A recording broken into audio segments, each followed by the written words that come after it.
Okay, Nick. So as we were talking about the first three fetters, when one has completely finished these first three fetters, this is the point of sotapan.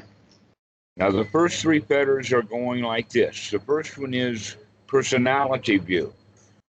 Who do we think we are? When we come to understand that the human being, each one of us, is nothing but a process from start to finish. And the second fetter then can be addressed. You're going to go to Oi. All righty.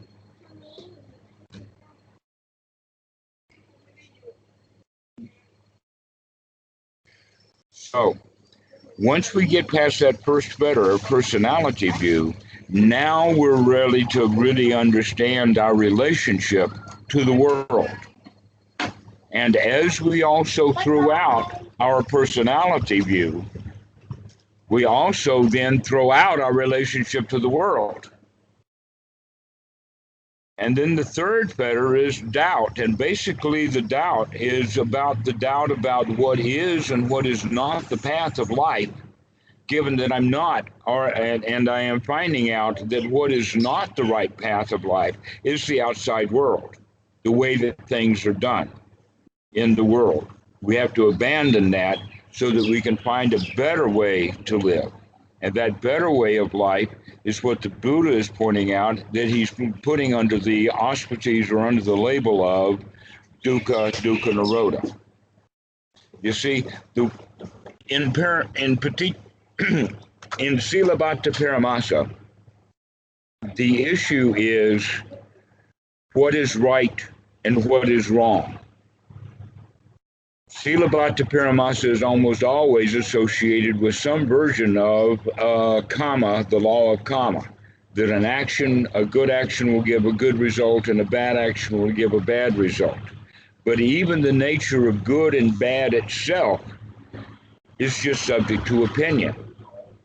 But one of the things that people will come together on and become in agreement with, when they're being honest with that, is that everyone wants to avoid suffering and come away from suffering into happiness. That the big mistake that we were making, that we were thought that things that were good would be the things that would make us happy, and that the things that were bad would bring on suffering.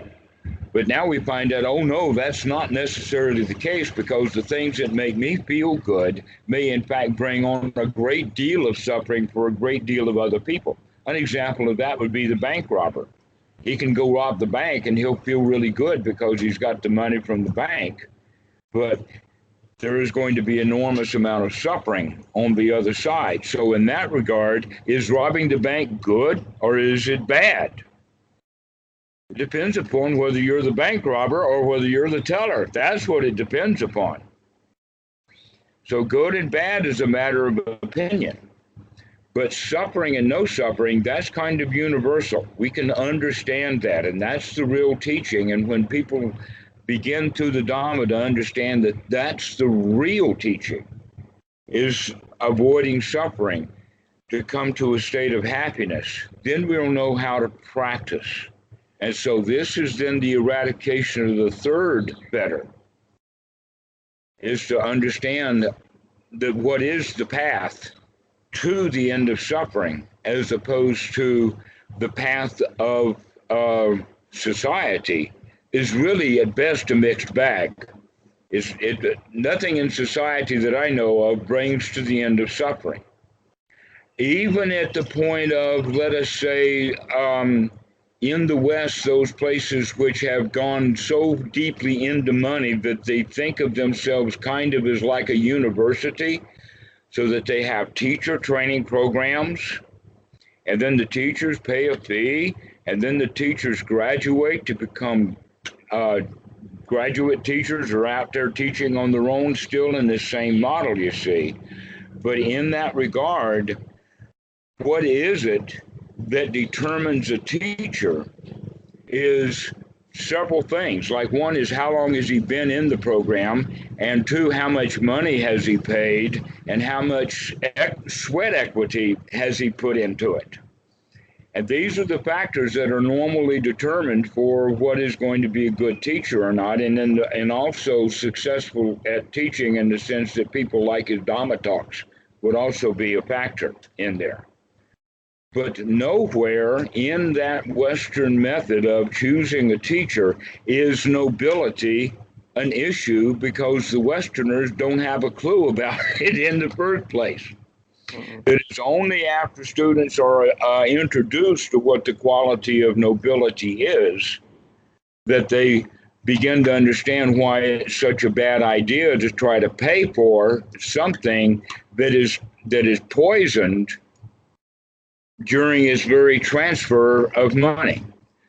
There's a story that I had when I was in the 6th grade. So I was, 12 years old or something, and we had a social studies class, and we were studying about South America. And one of the stories that came out about that was the story about that the kids needed to do something, and it was a very perilous thing to do to get there. But once they got there, the trick was to pour holy water onto this stone, and then the door would be opened or whatever like that. And everyone who had tried that failed because they were not respecting the holy water along the way. And one of the qualities of the holy water, once it becomes holy water, is that it cannot be refused. If someone is thirsty, you have to give them some holy water. You can't charge for it. That's what poisons it. So in the way, the Dhamma itself is very much like that holy water, that it loses its real value when it's not treated with the proper respect. And so the whole quality of the noble is one who is, let us say, so dedicated now to the Dhamma because he has already used the Dhamma to take care of the poor requisites. An example of that would be the monk in the temple in Thailand. They can teach the Dhamma free of charge because all of their worldly needs are already taken care of. They don't need anything. But now you have people in the West coming and wanting to charge money because they need the money. Well, Western society is built on the need for money because of basically that's the mentality of the people. But if someone can come to the position, an example of what I'm talking about is Achan Thanissaro did not try to start a Wat in America until the money became available, or actually the land itself became available.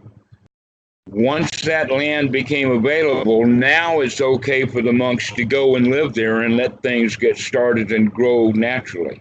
Exactly the same thing happened with Bhante Gunaratana in West Virginia. I know exactly where the man came from. I know the donator. I met him personally.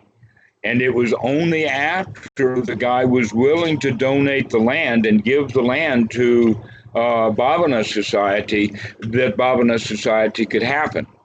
But you look at all of the others, especially every Westerner, and what they do is they go and get a mortgage, or they want to go build an organization that requires money, and then they go out on the scout, oh, please give me money so I can build a Dhamma center. Okay, that Dhamma center that way was already poisoned. Goenka centers are done correctly right from the get-go. In fact, the very first one that Goenka did was at Dhammagiri, in Igatpuri in Maharashtra state in India. Been there, spent 3 years there. But it was with Goenka and a few of his very rich friends who put the money together to buy the property. After that, property is free and clear, no mortgage to pay. But with Gill and Santikaro, well, Santikaro is a little bit different too. In fact, I would put him in that same class, that the money for his place was paid for, but he's still out there grubbing for solar panels. But this is the whole idea of the Dhamma, that when that person is finished with these first three fetters, then their dedication to the Dhamma is so important that that's the only thing, is to spread that Dhamma and to live that Dhamma. But when people have, oh no, wait a minute, I really do love the Dhamma, but I would love to eat even more than that, that's when the teaching becomes polluted. Because the dedication was never there in the first place. The dedication was never all completely there right into the Dhamma itself. When the Dhamma becomes completely the only thing that one cares about, surprisingly enough, money's not an issue. It's only an issue for those who care about the money. So those organizations, and I know of several of them, one in fact is in Arkansas, that, let's see, who was it that did it? One of the students did that retreat, and he was very surprised. In fact, he got all of the stuff that I'm mentioning to you today about the gratitude, or the fact that they were generous. They did it all themselves. They didn't expect anything out of it. And so these are the kind of Dhamma centers then will not get just the generosity from the people who did the retreat when it was free, but they'll have good feelings and recommendations for that feeling to send out. And so those kind of places that are Dhamma only will thrive. They already exist in the wats and the temples in the United States, and for those Dhamma centers, that the key word is, where does the property come from? If it's already completely paid for, then they've got no pressure on them. But like with Chuladasa, he's got a mortgage, and that's the enormous pressure. Somehow or another, they have to get out from under. Now, here's something that happened with churches in the United States. Because I was part of it in childhood, that in the 1950s, most of the churches had a mortgage. And so they had fundraising and fundraising and fundraising to make the mortgage. But when the mortgage got paid off, they didn't stop fundraising for the mortgage. What they did is they built another building or something like that. They couldn't get out of the habit. They never came to the position of, whoo, wow, finally the church is free from that mortgage, and now we can just hang out in a free church. Nope. That doesn't happen. So that's also the mentality for those places that are like that. But anyway, back to the Dhamma about these three fetters. Without committing that first fetter, without getting that, the second fetter is not possible, nor is the third. In fact, that third fetter, which is complete eradication of doubt, isn't possible so long as there's doubt about who I am. And so you can see that that one is the number one big one. And that's where we teach Paticca Samuppada, and that's the reason for it.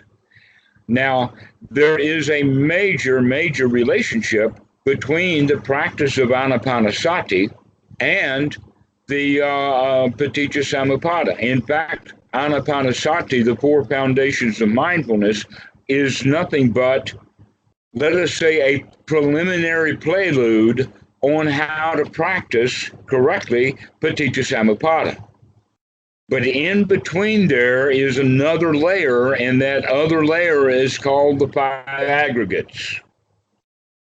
And so the five aggregates are that which we need to work with, especially to understand that there is no self in the five aggregates, that whatever is the self has to come from someplace else. But there is no self in the body. There is no self in the feelings. There is no self in the consciousness of seeing, like in the consciousness of seeing an object with the eye. There's no self there yet. Nor is there any self in the act of perception. And perception is what gives rise to our understanding of the object on the inside. And with that gives rise to feelings. But again, the feelings themselves are not self, but the self comes from the deterioration later of the feelings, from I want it into, or from I like it into I wanting. So the liking is just a feeling, but wanting it now begins to create an I. And I got to have it. There's where the I becomes really big. And that's also the point of suffering that comes in. I got to have it. This is what we call clinging. And that there's four modes of clinging. Now, back to the point about anapanasati is that not only is anapanasati itself with the four foundations of mindfulness and the way that the mind and body are organized together, so that anapanasati is also the teaching of Paticca. Surprisingly enough, anapanasati is also the Eightfold Noble Path that we've talked about before, in the sense that you're not going to practice anapanasati unless you already have some sort of right view. And as that right view increases, the let us say, one of the high points or the plateau of that right view would be, I am not what I thought I was, that I'm only a process. There's no self here other than that which is mentally created at one point in time or another. This would be the time to mention the philosopher Descartes. Now, when I read him when I was in high school, nobody knew enough French to know that his name was not Descartes. It is actually Descartes. And so I normally have to catch myself, how am I going to pronounce this guy's name? He was the one who said, I think, therefore I am. You've most likely heard that. Now, what he's doing is he's saying that the thinking proves the existence of a self. I think, therefore I am. But he was wrong. He should have been, in fact, it would have been much more correct as well as hilarious to say, I think, therefore I think I am. Mm-hmm. Because that's really what's going on. That because of the thinking is I am, therefore I think I am.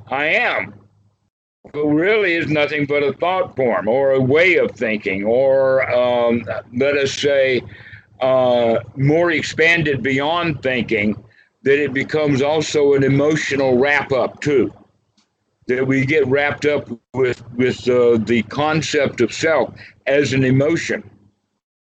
And then when we're really little kids, we store those emotions in selfish ways, so that now as an adult, we have to manage that stuff from coming up from the past.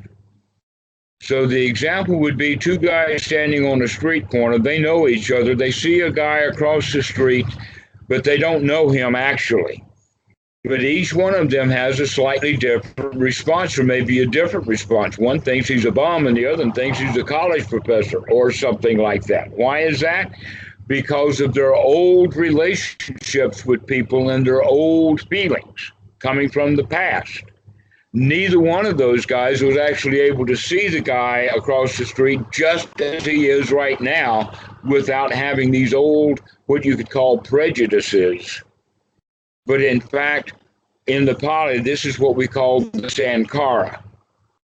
Now, surprisingly enough, this Sankara is actually mentioned most specifically in the Anapanasati Sutta. Most specifically, in the way that it shows the way to practice so that our minds are no longer being polluted by past thoughts, that we can be in the present moment and be here now. And so this is actually another way of looking at the practice of anapanasati. So let's go through the procedure that we've talked about before, and then start adding this stuff that's involved with Paticca, that's baked into the cake. The first one is that we have right view. The right view is that I'm going to practice anapanasati. I'm going to watch my breath. Somehow or another, I've been convinced that that's a good idea. And so that's my right view, is that I'm going to watch. And so I watch for a while, but then the mind wanders away. The second thing that happens is not that the mind has wandered away, but the second thing that happens is that we know the mind has wandered away. By knowing the mind has wandered away, that's actually now step 9 of anapanasati, to experience the mind. In this case, experience in mind full of hindrance, as opposed to experience in mind free from hindrance. And this is the major point. This is actually on the Eightfold Noble Path, along with right view. Right sati is the thing that comes second, even though it's put way on the list, way down towards the end. But down at the other end is also right effort. We have to take the right effort. Normally in the West, the students work too hard or not hard enough. They say, oh, it's the teacher's job. Him $20,000, it's up to him to fix me, and so I have to do nothing. And a lot of students actually practice that meditation that way. They even have a name for it. It's called choiceless awareness. You don't have to do anything, just sit there and be aware of it.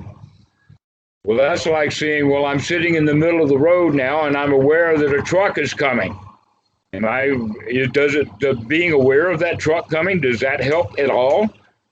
Or does the fact that by the time I recognize the truck is coming, I have the time to get up and get out of the way of that truck so it doesn't run over me? This is the value of choiceless awareness. None at all. It doesn't matter whether you see that Mack truck coming or not. It's going to run you down if you don't do something. That doing something is the right effort. But you only need to do just enough right effort to get the job done. In this case, to get out of that Mack truck, which is nothing but a metaphor for suffering in the mind. All right?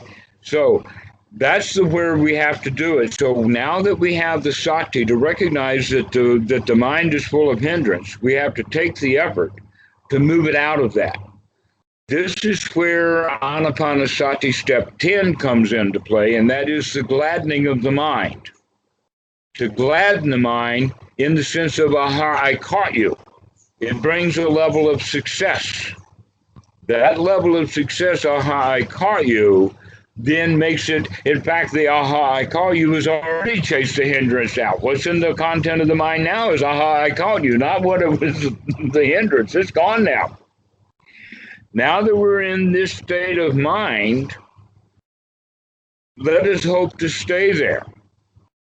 But in order to stay there, we have to now add a new dimension. So far, what we've done is we've talked about the breath, even to the point maybe of mindfully watching the body as it breathes and coming in contact with the whole body, and sensation and all of that is still body. Recognizing that the mind has wandered away from the breath is actually now working with step of Sita Nupassana, understanding the mind. Is the mind polluted? Is the mind not polluted? Is the mind exalted, or is the mind depressed? Normally when people see the mind wandering away, they don't like it, and so they get a little bit depressed. But we're going to change that around from depression into elation by saying, you see, the mind would wander away. It always wanders away. That's no big deal. Why become depressed when you see the mind wandering away? That's just natural state. That's what it's always doing. It's just wandering around.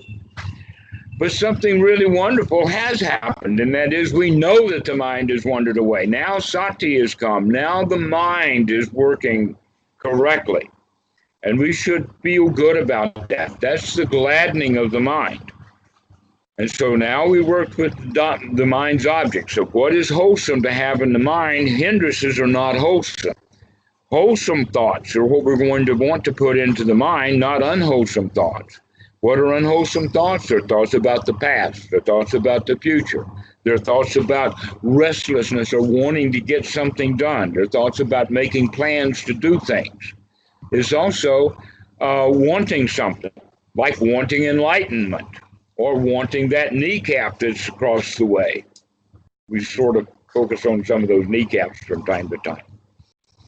They keep telling the girls, don't have those kneecaps showing, but they like to do it anyway. Anyhow, all of these kind of thoughts that happen, we can see that those are hindrances.